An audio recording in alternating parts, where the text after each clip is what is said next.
So guys ನೋಡ್ರಿ ಮುಂಜಾನೆ ನಾನು ಡಾಕೋಣ ಡಾಕೊಂಡು ನೀನು ಮೀನು ಸಾರು ಆಗೈತು ಭಾರಿ ಆಗೈತೆ ಬಿಡು ಹಾಂ ಮೀನು ಸಾರ ಭಾರಿ ಆಗೈತೆ. ಸೊ ಗಾಯ್ಸ್ ಮೀನು ಸಾರು ತೋರ್ಸೋಕ್ಕಾಗಿಲ್ಲ ಯಾಕಂದ್ರೆ ನೀನು ರಾತ್ರಿ ಲೈಟ್ ಇದ್ದಿಲ್ಲ ನೀನು ಲೈಟ್ ಇದ್ದಿಲ್ಲ ಡಾಕೋಣ ನಿನ್ನ ಲೈಟ್ ಇದ್ದಿಲ್ಲ ತೋರ್ಸೋ ಟೈಮ್ ಸಿಕ್ಕಿದ್ರೆ ಭಾಳ ಬಿಸಿದಾಗಿದ್ದೆವು ಅವುಗಳಾಗಿದೆ ನಾವು ಹೇಳಿಕ್ಕಿಟ್ಟಿದ್ದೆವು. ಮತ್ತೇನು ವಿಶೇಷ ಡಾಕೋಣ ಏನು ವಿಶೇಷಪ್ಪ ಕಿರಣ ನಡೆದಲ್ಲ ಲಪಡ ಸಂಸಾರ ಹಿಂಗೇನಪ್ಪ ಸಂಸಾರ ಬಗ್ಗೆ ಒಂದೆರಡು ಮಾತು ಹೇಳ್ತೇನೆ ಹಾಂ ಗೊಜ್ಜು ಗೊಜ್ಜು ಆಗ್ತದೆ ನೋಡು ನೋಡ್ರಿ ನಮ್ದು ಇಂಥ ಸಿಗ್ಯಾನ ನಮ್ಗೆ ಊಟ ಸಿಗ್ತಾ ಇಲ್ಲ ಊಟ ಸಿಗೋದಿಲ್ಲ ಅದಕ್ಕೆ ಈಗ ಏನು ಮತ್ತು ರೈತರ ಬಗ್ಗೆ ಹ್ಯಾಂಗೆ ಮಳೆ ಬಂದಿಲ್ಲ ಏನು ಬಂದಿಲ್ಲ ಏನಿಲ್ಲ ನಾವು ಊರು ಬಿಟ್ಟು ನಾವು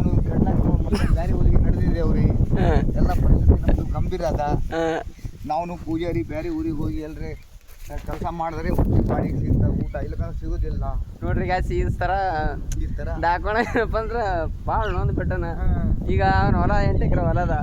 ತೊಗರಿ ಹಚ್ಬೇಕಲ್ಲ ಮಳೆನೂ ಬರಲಿ ಅದು ಸಾಲ ಮನ್ನಾ ಏನಾರ ಮಾಡ್ತೀನಂದ್ರ ಸರ್ಕಾರದವರು ಸಾಲದ ಬಗ್ಗೆ ಸಾಲ ಮಾಡ್ದಿಲ್ಲ ಮತ್ತೆ ಹ್ಯಾಂಗೆ ಏನಾರ ಡಿ ಕೆ ಸಿಕ್ಕೋ ಬರ್ಸೋರಿಗೆ ಹೇಳು ಹೇಳ್ಬೇಕಂದ್ರೆ ಆಗಲ್ಲ ಈಗ ಹಾಂ ಸರ್ ಹೇಳ್ಬೇಕಂದ್ರೆ ಆಗಲ್ಲ ಹಾಂ ಇಷ್ಟೇ ವಿಡಿಯೋದಲ್ಲಿ ಸಿಗ್ತೀವಿ ಮಾತಾ ನಮಸ್ಕಾರ ಏನು ಡಾಕೋಣ ಮತ್ತೆ ಭೇಟಿ ಆಗೋಣವ್ರಿ ಮತ್ತೆ ಭೇಟಿ ಆಗೋಣ ಕೆಲಸವನ್ನು ಭಾಳ ನಡೆದಿದ್ದಾರೆ. ನಮಸ್ಕಾರ.